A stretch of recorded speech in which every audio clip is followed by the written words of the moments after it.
Despite having a comfortable childhood in Amityville, New York, Ronald DeFeo grew up emotionally troubled. In 1974, he murdered his entire family as they slept. The murders were popularized in several novels and films, including the Amityville Horror, A True Story. Ronald Butch DeFeo Jr. was born on 26th of September 1951 in Brooklyn, New York. DeFeo was the oldest of 5 children, born to Ronald and Louise DeFeo, a successful car salesman, and his wife. Ronald Sr. worked at his father-in-law's Brooklyn Buick dealership and provided the family with a comfortable, upper-middle-class lifestyle, but he also served as a domineering authority figure and engaged in hot-tempered fights with his wife and children. The most frequent target of abuse was their eldest child, Butch, of whom much was expected. It only got worse at school, where the overweight and brooding boy was a victim of relentless taunting from his classmates. As Butch matured, he began lashing out physically against his father, as well as a few of his friends. His concerned family took him to a psychiatrist, but the visits didn't sit well with Butch, who denied that he needed help. The trips to the doctors stopped, and in their place the DeFeos used the incentive of cash and presents, including a $14,000 speedboat, in the hopes that their gifts would placate their troubled son. But the new tactic only made the problems worse. By the age of 17, Butch had become an LSD and heroin user and was expelled from school for his violent outbursts. In spite of his academic setbacks, the DeFeos continued to reward their son. At the age of 18, Butch received a prized position at his grandfather's car dealership with little to no expectations. He also earned a weekly stipend from his father, regardless of his attendance or job performance at work. Butch funneled this salary into his new car, another present from his parents, as well as guns, alcohol, and drugs. Butch DeFeo's strange behaviour seemed only to increase with time. He threatened a friend with a rifle during a hunting trip, then, later that day, acted as if nothing happened. He also attempted to shoot his father with a 12-gauge shotgun during a fight between his parents. Butch pulled the trigger at point-blank range, but the gun malfunctioned. His surprised father ended the argument, but was left stunned by the confrontation. The incident foreshadowed the more violent events to come. In 1974, Butch, feeling irritated by what he believed a meagre salary, plotted methods for embezzling money from the car dealership. In late October, the dealership entrusted DeFeo with the responsibility of depositing more than $20,000 to the bank. Butch planned a mock robbery with a friend, agreeing to split the money evenly with his accomplice. The plan went off without a hitch until police came to the dealership to question DeFeo. Instead of calmly answering the officers' questions, Butch exploded into rage. When police, suspicious that Butch was lying, asked him to come to the station to check out mugshots of possible suspects, he refused to comply.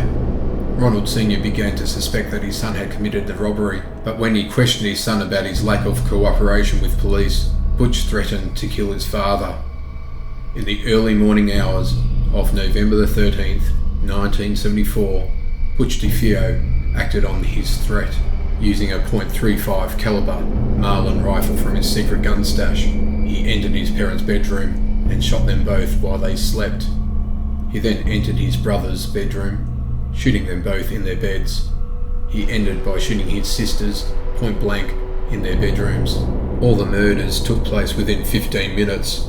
Butch then showered, dressed for work, and collected his bloody clothing and the murder weapon in a pillowcase. He dumped the evidence in a storm drain on the way to work at the dealership at 6 a.m. Upon arriving to work, Butch called home, pretending not to know why his father hadn't shown up for work. Saying he was bored around noon, he left work and spent the day with friends. He attempted to secure an alibi by telling each of the people he visited that he couldn't seem to reach anyone at home. At 6 p.m, he called a friend in mock surprise, saying that someone had broken into the house and shot his family. Friends came to the home and contacted authorities. When a Suffolk County detective questioned DeFeo about who could be a suspect in these murders, he told them he believed mafia hitman Louis Fellini may have been responsible. Butch cited an old grudge between the made man and the DeFeo family over some work Butch did for him at the dealership.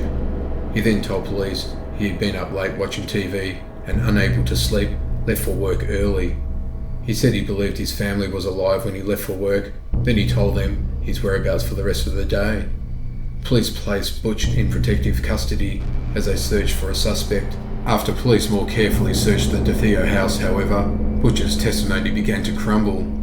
Finding an empty box for a recently purchased .35 caliber Marlin gun in Butch's room gave authorities pause. As the timeline came together, it seemed more realistic that the murders happened earlier in the morning. The family had all still been wearing their pajamas, so it couldn't have happened earlier in the day, placing Butch at home at the time of the homicides. When authorities questioned Butch about the new evidence, he began changing his story. He said that Fellini had appeared at the house early that morning and put a revolver to DeFeo's head.